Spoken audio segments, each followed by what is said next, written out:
ஒருத்தரை பொய்யா நேசிச்சு அவங்கள திட்டம் போட்டு ஏமாத்துறது அப்படின்றது புத்திசாலித்தனம் கிடையாது. அது ஒரு வகையான மனநோய். ஆனா இன்னைக்கு நம்மள பலர் அது ரொம்ப பெரிய புத்திசாலித்தனம் அப்படின்னு நினைச்சிட்டு ஒரு சமயத்துல பலரை காதலிக்கிறாங்க. ஆனா ஒருத்தருக்கு உண்மையா இருக்கிறது இல்ல, எல்லாரையும் ஏமாத்துறாங்க. அவங்களுக்கு என்னமோ அது ரொம்ப பெரிய சாதனையா தெரியலாம். ஆனா மனசாட்சியின் பிரகாரம் அது ரொம்ப கேவலமான விஷயம். பலரை காதலிச்சு அதுல ஒருத்தருக்கு கூட உண்மையா இருக்காம எல்லாரையுமே ஏமாத்தி வாழ்ற யாரா இருந்தாலும் அவங்களுக்கு கடைசி வரைக்கும் ஒரு உண்மையான காதல் கிடைக்கவே கிடைக்காது. ஒரு சந்தர்ப்பத்துல ஒரே வார்த்தைய ஒரே நம்பிக்கைய பலருக்கு கொடுக்க எப்படி உங்களால முடியுது? ஒரு காதல் நம்ம கூட இல்லைனாலும் இல்ல நம்மள ஏமாத்திட்டு போயிருந்தாலும் இன்னொரு காதலை தேர்றதுல ஒரு நியாயம் இருக்கு.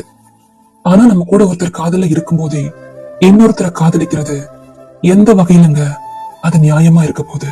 நியாயமே இல்லாத வாழ்க்கையில சந்தோஷத்தை தேடி ஓடிக்கொண்டிருக்கிறவங்களுக்கு ஒரு நாளும் ஒரு உண்மையான நியாயமான வாழ்க்கை கடைசி வரைக்கும் அமையாது. நீங்க ஒருத்தர் கொடுக்குற நம்பிக்கை அது போய் அப்படின்னு உங்களுக்கு மட்டும்தான் தெரியும். ஆனா உங்களை விரும்புறவங்க அதை எவ்வளவு உண்மையா எடுத்துக்கிட்டு அவங்க வாழ்க்கையில உங்களுக்காக முழுசா வாழ்ந்துட்டு இருப்பாங்க. ஆனா எப்படி கொஞ்சம் கூட ஒரு குற்ற உணர்வே இல்லாம உங்களால இருக்க முடியுது? ஒரு சந்தர்ப்பத்துல உங்க போலியான முகம் அவங்களுக்கு தெரிய வந்தாலும் கூட தைரியமா வெக்கமே இல்லாம நாசுக்கா நகர்ந்து போறீங்க. குற்றத்தையும் பழியையும் அவங்க மேல போடுறீங்க. ஏன்னா உங்களுக்கு என்ன, 10ஓட 11 நினைச்சு ஒருத்தரை காதலிக்கும் போது அது உங்களுக்கு ஒண்ணும் வலிக்காது.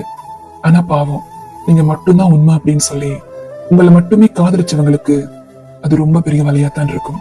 அது உங்களுக்கு ஒரு நாளும் சரியாவும் படாது. அதுல இருக்கிற நியாயங்கள் ஒரு நாளும் உங்களுக்கு புரியாது. ஏன்னா உங்களுக்கு தெரிஞ்சது எல்லாமே ஏமாத்துறது, பொய் சொல்றது, துரோகம் பண்றது, இது மட்டும்தான் தெரியும். இது மட்டுமே தெரிஞ்ச உங்களுக்கு இன்னொன்னு சொல்றேன். எப்பவுமே வாழ்க்கையில ஒரு உண்மையான அன்பையோ சந்தோஷமான வாழ்க்கையோ உங்களால கடைசி வரைக்கும் வாழ முடியாது. ஏமாத்துறது இன்னைக்கு உங்களுக்கு சந்தோஷமா இருந்தாலும் அதை நினைச்சு ஒரு நாள் கண்டிப்பா வருத்தப்படுவீங்க. அப்படி நீங்க வருத்தப்படும் போது வாழ்க்கை உங்களுக்கு சரியான பாடத்தை போகட்டும். ஒருத்தரோட ஒருத்தரா உண்மையா இருக்கிறது மட்டும்தான் காதல். ஒரே நேரத்துல பலரை காதலிச்சு அந்த காதலுக்கு வெளிப்படுத்தாதீங்க.